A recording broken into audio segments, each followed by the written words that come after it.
It's year 3 for Lincoln Riley, meanwhile, across town at USC.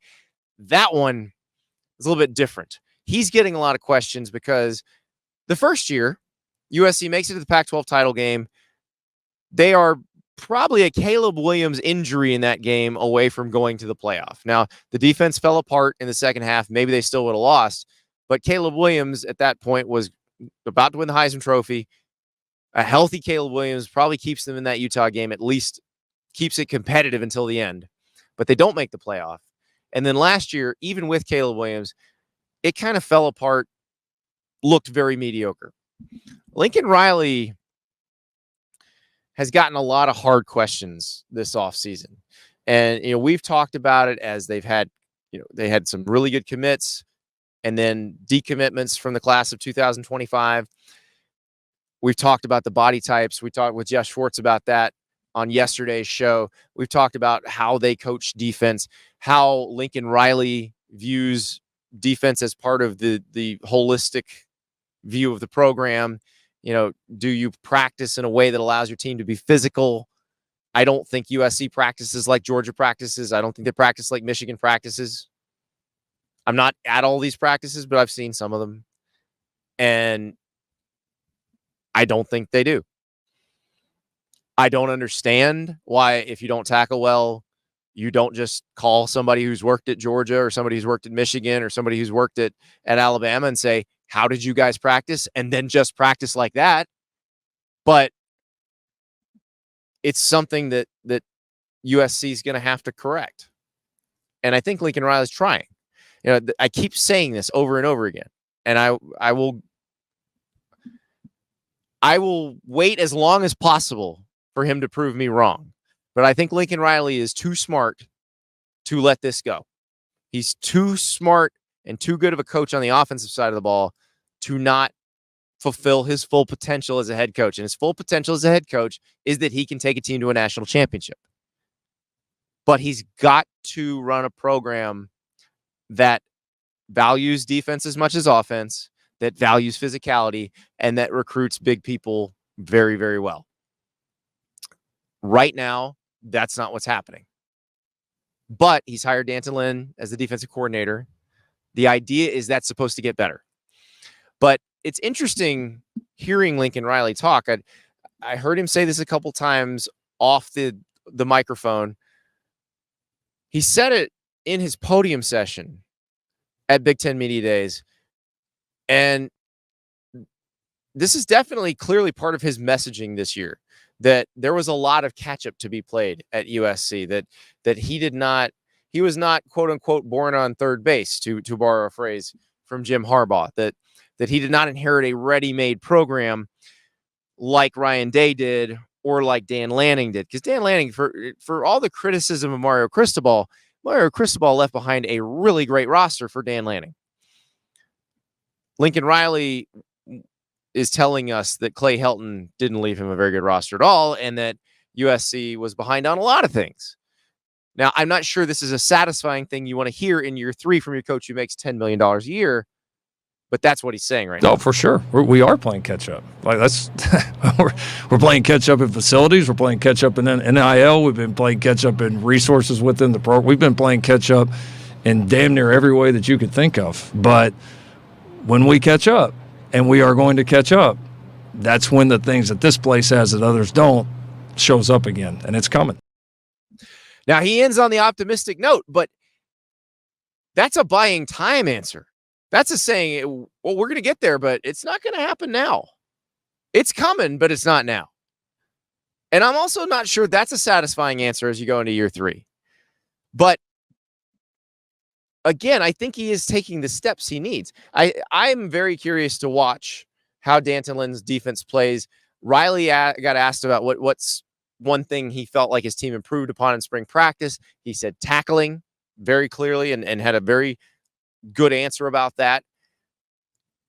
If they are better on defense, then yeah, be long on USC.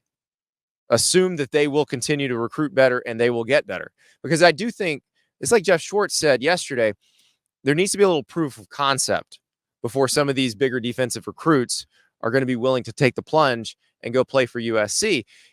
even though USC is the bigger name brand or the more old blood name brand, like Oregon has put players in the NFL at those positions more consistently lately. So that's where the recruits are going to want to go. It's up to Lincoln Riley and his staff to prove that they can develop them. And that's not easy. Now, one way you can do that is by going toe-to-toe with LSU week 1 and looking really good. This is a game that is fascinating to me because there's going to be a lot of takes that get spawned off this game. Both teams have good offenses, lost Heisman Trophy winning quarterbacks, but should still have very good offenses.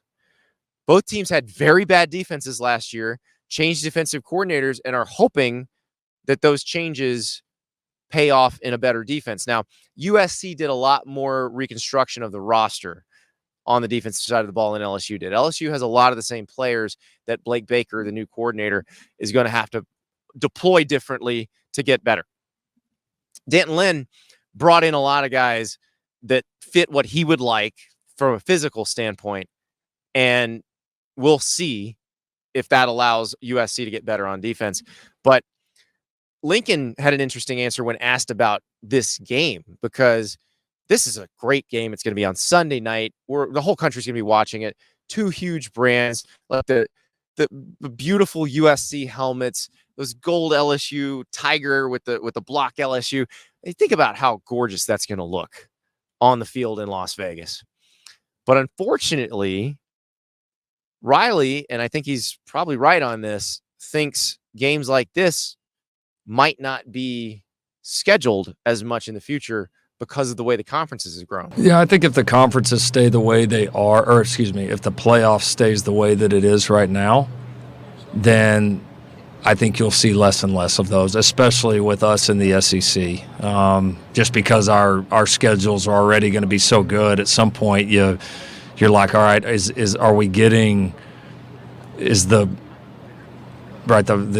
juice worth the squeeze, right, in terms of playing these games? I think as competitors, we all want to play these games. Now, if and when the playoff shifts again, if you start talking about, if something were to happen, let's say guaranteed spots, even more guaranteed spots in some of these conferences, all of that, then I think it could lend itself to these games being back and more prevalent, which would be good for the game because, games like this are awesome.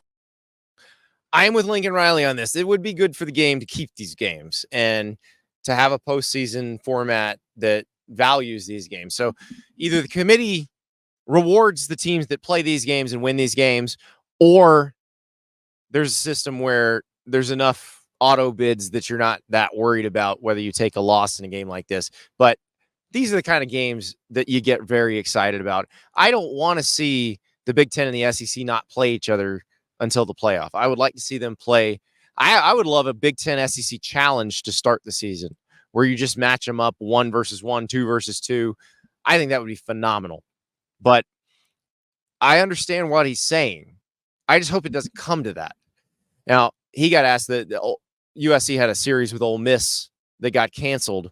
He got asked about that. And then as a follow-up, James Crepea, the reporter from the Oregonian, asked him about a recent Joe Castiglione comment about Lincoln and the SEC. And you'll see how he responded to that. To my knowledge, yes. Yeah, that was kind of in the works for a while. But, you got a responsibility to what do you think is going to put you in the best position to do it. And, we probably have just about as good argument as anybody in college football because, we've got a yearly game against, a good opponent in Notre Dame along with this schedule. So it was. But, the hard thing right now is with all this scheduling is you're having to make scheduling decisions so many years in advance, but then all this is changing, and you're not exactly sure what system that you're scheduling for, which is a challenge. When that series gets canceled, Lincoln, and then Joe Castiglione says that you don't want to stay there to play in the SEC. I'm not getting into that. Next question. Next question, indeed. Yeah, I didn't think Lincoln Riley would take kindly to that line of questioning. If you don't remember, when Oklahoma officially joined the SEC, Joe Castiglione, the athletic director there, was on the stage on the SEC network alongside Commissioner Greg Sankey, gets asked about, do all the coaches, how do they feel about going to the SEC? And Joe Castiglione basically says, all the coaches who are here now are happy about going to the SEC, which Yeah, definitely a shot at Lincoln Riley, who left Oklahoma with the knowledge that they were going to the SEC, gets to USC and finds out they're going to the Big Ten. So here he is with similar challenge, facing big dogs like Ohio State and Michigan. Obviously, they were playing Oregon already in the Pac-12, but now they got to deal with them as a Big Ten opponent. Penn State, Nebraska, they got to figure it out. I think Lincoln Riley can figure it out. I keep saying that over and over again. But he's got to show it. They've got to get better defensively. Can't wait for that LSU USC game. We will probably overreact to whatever the result is, and it may not tell us anything for real, at least until, we get to see them play a few more games. But I definitely want to see what they can do against that LSU offense, because I think that LSU offense is going to be very good. Garrett Nussmeier taking over. Great offensive line. I'm excited to see that game because it will be a great test for that new USC defense, and we'll get a little better idea of what's going on there. But Lincoln Riley, definitely in a very strange position. When he took that job, I didn't think by year 3 he'd be getting questions like this. I thought they'd just be rolling at this point, but it's not the case. He's got to get it figured out in the Big Ten, where the level of difficulty just goes up. Thank you so much for watching. Just a reminder, subscribe to this channel right here so you never miss an episode of Andy Staples on 3. And oh, by the way, watch all the other great videos on the On3 Sports YouTube channel.